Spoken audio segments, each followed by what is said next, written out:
법원 민간 자격 놀이심리상담사 치료는 의료행위 아냐 실손보험금 지급 채무 부존재 확인. 안녕하세요. 금융감독원 출신 손해사정사입니다. 신경발달중재 치료라 해도 자격 없는 자, 시행된 비급여 의료비 불인정. 발달지연 아동이 병원 내 심리발달센터에서 받은 놀이치료라 하더라도 이를 시행한 자가 의료인이나 법령상 의료행위 보조 자격을 갖추지 않았다면 실손의료보험에서 보장하는 비급여 의료비에 해당하지 않는다는 법원 판단이 나왔다. 서울중앙지방법원은 보호자가 청구한 보험금 지급 청구를 기각하는 한편 보험사가 제기한 반소를 받아들여 해당 놀이치료와 관련한 보험금 지급 채무가 존재하지 않는다고 확인했다. 이번 판결은 발달지연 아동치료 현장에서 빈번히 이루어지는 민간자격 치료의 보험 보장 범위를 명확히 한 사례로 평가된다. 사건 경위, 발달지연 진단 후 언어감각통합 놀이치료 병행. 이 사건에서 미성년 피보험자는 2022년 발달지연 진단을 받은 뒤 병원 내 심리발달센터에서 언어재활사에 의한 언어치료, 작업치료사에 의한 감각통합치료, 그리고 놀이심리상담사에 의한 놀이치료를 병행해왔다. 보호자는 이 가운데 놀이치료 비용을 포함한 치료비를 실손의료보험 약관에서 정한 비급여 의료비로 청구했고, 보험사는 일정 기간 이를 지급해오다가 2023년 6월 이후 놀이치료 부분에 대한 지급을 중단했다.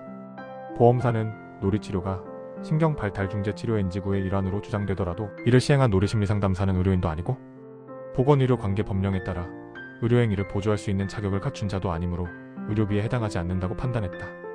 이에 보호자는 보험금 지급을 구하는 본소를 제기했고, 보험사는 반대로 해당 치료와 관련한 보험금 지급 채무가 존재하지 않는다는 확인을 구하는 반소를 제기했다. 법원 판단, 실손보험은 의료비만 보장.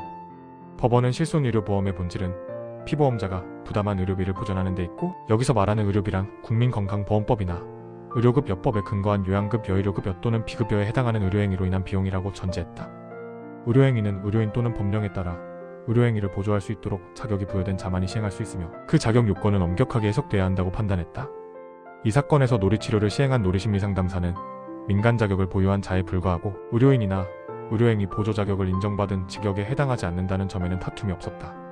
법원은 발달장애 아동치료에서 놀이치료의 임상적 유용성이 인정되고 국가가 별도의 놀이치료사 자격시험 제도를 두고 있지 않다는 사정만으로 의료행위 보조 자격을 인정할 수는 없다고 밝혔다. 신경발달중재치료 주장도 배척. 보호자 측은 놀이치료가 신경발달중재치료의 한 유형으로 시행됐다는 점을 강조했으나 법원은 치료의 명칭이나 코드가 아니라 실제 치료를 시행한 주체의 자격의 핵심이라고 보았다.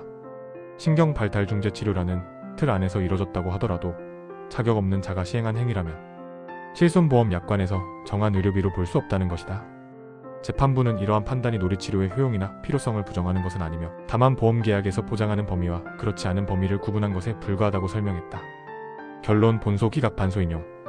법원은 보호자의 보험금 지급 청구를 전부 기각하고 자격 없는 자가 시행한 놀이치료와 관련해 보험사가 보험금을 지급할 채무가 존재하지 않는다는 점을 확인했다. 이에 따라 소송비용 역시 보호자가 부담하도록 판결했다.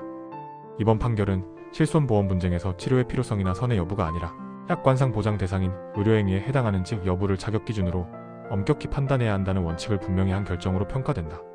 전문가 평가?